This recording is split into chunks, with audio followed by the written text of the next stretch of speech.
is Mary from Live, Live, and Survive and Overcome. I'm standing outside of the Glass City Center in Toledo, Ohio. I'm protesting against Ramaswamy's bid for the governor for Ohioans, and he is not out for Ohioans. He's out for filling his pocketbooks. He is nothing more than a Trump fascist collaborator who is out to destroy and dismantle our government. So I'm here to cover that and to share and to speak for the people and everybody. You can do something. We can fight what's going on. We can protest. We can boycott. We can strike. You can call. You can email your senators, your congressmen. We hold the power. The rich don't hold the power. There's only 1% of them, and there's 99% of us.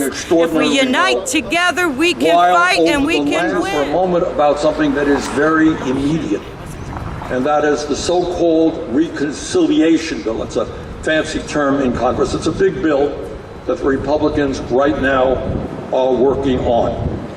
And what that bill does is that at a time of unprecedented income and wealth inequality, this legislation will provide over $1 trillion in tax breaks to the billionaire class and the entire 1%. It will make the very richest people in this country even richer. And where does it get that money?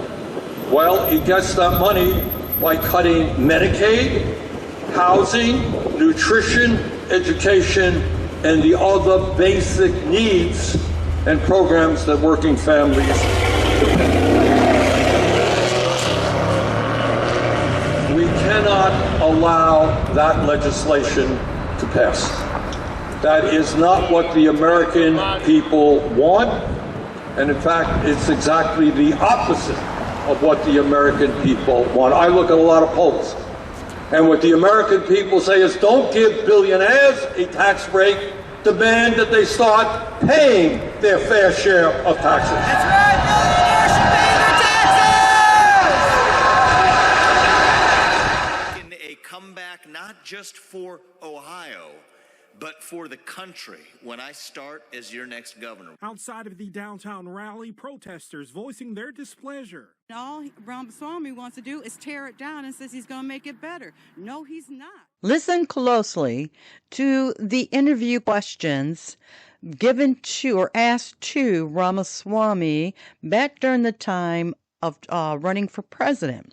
And you're going to find that he did not always agree with the evidence that was presented to him by the interviewer when he was caught in a lie. So you can make the choice or the judgment yourself. Was he lying or was he telling the truth? But I can tell you right now, from my personal analysis, Ramaswamy tried to backpedal and unfortunately could not dig himself out of the lion hole that he was in. Well, here we go. Judge for yourself. You're an advocate, your critics say, of fantasy politics, of magical thinking. They say you propose stuff that can't be done. For example, you said on Meet the Press the other week that if you had been in Mike Pence's place on January the 6th, you would have insisted on first passing a bill that night to bring in single-day voting on Election Day with paper ballots. That's inaccurate. What you would have done on January the 6th. And you said I would have done this. And I said what I would have done differently is that I was precise about the period between, and this is still ambitious, I will admit, but at least let's get my view correct. It is ambitious. Between November 4th and January 6th, I think it was an opportunity for heroism.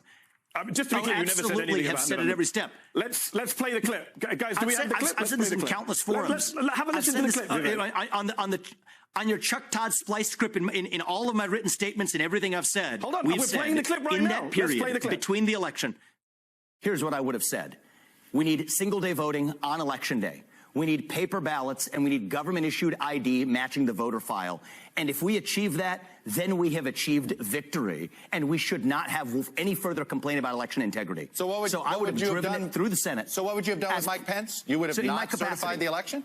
So in my capacity as president of the Senate, I would have led through that level of reform. Then on that condition, certified the election results, served it up to the president, President Trump, then to sign that into law, and on January 7th, declared the re-election campaign pursuant to a free and fair election. Vivek, not only do you not mention anything about November, but let's say you did do November. That joint session was not a legislative session. The vice president doesn't have the power to introduce legislation. Neither party would have backed such a bill. Oh, come on, and it couldn't have been passed in a day. The fact of the matter is, naive stuff. The president, the president and vice president absolutely drive legislation through Congress. That is exactly how things work. Trump wasn't doing legislation. Now, he was busy pushing the big lie, as you pointed out yourself in your books. Well, so he wasn't and there. I wasn't Mike the vice Pence president of the could not United States. Yes. For example, when CNN quoted you talking to The Atlantic about 9/11 and federal agents possibly being on the planes, you said the quote is wrong, actually. But the quote wasn't wrong. The Atlantic released the audio of what you saying exactly what they said you said. Let me finish the question. Let me be crystal clear. Let me finish the question. The Atlantic should release the whole tape. They refused to do it. Yeah, you said on Twitter Spaces last month that no, you had never supported Bernie Sanders' mask for all legislation, but you literally put out a tweet in July of 2020 calling it a sensible idea. You also said not once but twice in June and July that the first time you'd ever voted was in 2020 for Trump, but in fact the first time you voted for president was in 2004 for a pro-choice libertarian candidate. How can people believe what you say? So, Mehdi, let me just go through one by one. The Atlantic, yes, purposefully spliced an out-of-context quote where we have challenged them. They released the tapes. We asked them for the tapes first. They didn't give them to us. They waited then to splice them and release them publicly. I challenged the Atlantic to release that entire conversation. And what was a conversation about how many federal agents were in the field.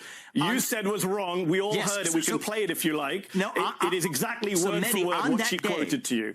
You said they put words in your mouth. Look, if you want...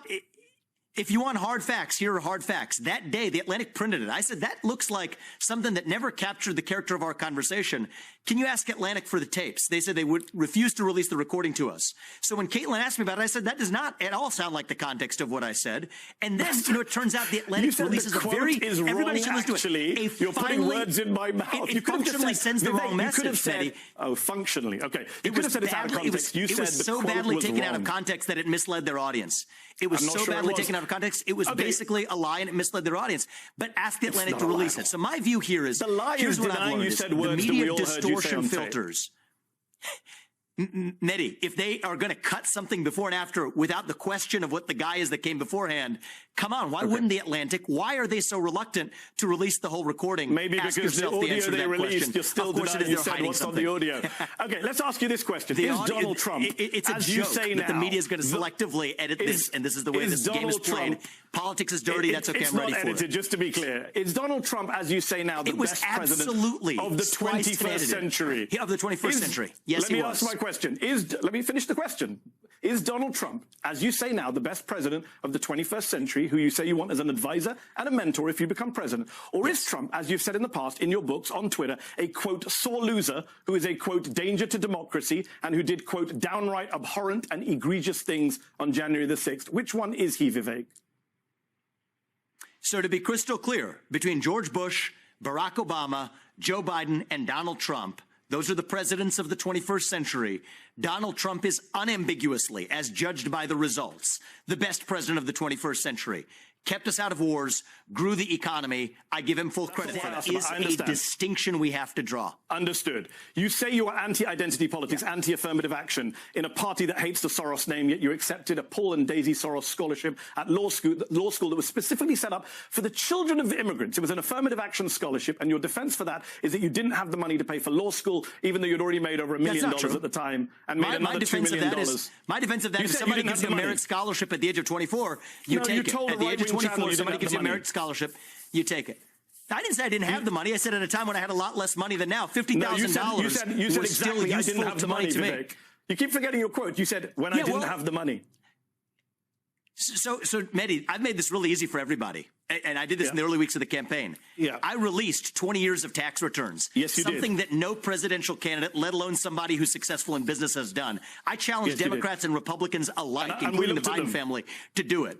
And you know what? I released it so that you could look at them, so we can have an honest conversation. Much. And I appreciate that. The funny thing I've learned, I do appreciate that. It's something Trump should learn from you. Transparency is important. So it's already open and everybody can see it. Exactly. We have 2009. But the fact of the matter is, you know what I would advise every 24-year-old should take 2009 and 2010. You made $750,000. You had the money to pay for law school. You didn't need a Soros affirmative action scholarship that you now criticize. I mean, none of this is worthy, but if you think it is, let's get to the detail.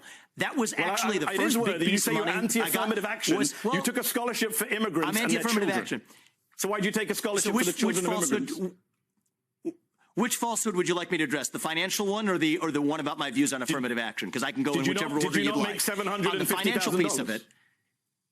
Not at the time that I had applied for the scholarship that fall. Yes, you did. That December. Yes, you did, Vivek. This is awkward for you because you did. I've got the tax returns in front of my face. No, it's not awkward for you. Yes, on December 31st, when the application for the scholarship was that October. Mehdi, you're wasting your time on childish details. In October of that year, when I applied for that scholarship, and it was, well, guess what? The bonuses that a hedge fund pays, and it's a shame that, again, you don't have to be an expert on this, but if you're going to spout out, you better know something about it. People pay at a hedge fund the bonuses at the end of a year, and on December 31st, that's when I was paid. I applied for the scholarship that September, and I did not grow up in a wealthy family. Vivek, you made more money the previous year. I made $200,000 pre-tax or whatever it was. No, you didn't. And you know what? No, you didn't. You're now telling flat. In 2009, you have my tax returns in front of you. I don't remember what I made in 2009. In 2009, you made $650,000. In 2010, you made less, $450,000. So the argument that you only made the money pre the scholarship, Oh, so now we're bringing tax into it. We've been using gross numbers. Absolutely. Vivek, you're wrong on this. Go back and check your tax returns. You made $750,000 makes a big difference. And then you accepted a Soros scholarship for $50,000 when you didn't need it.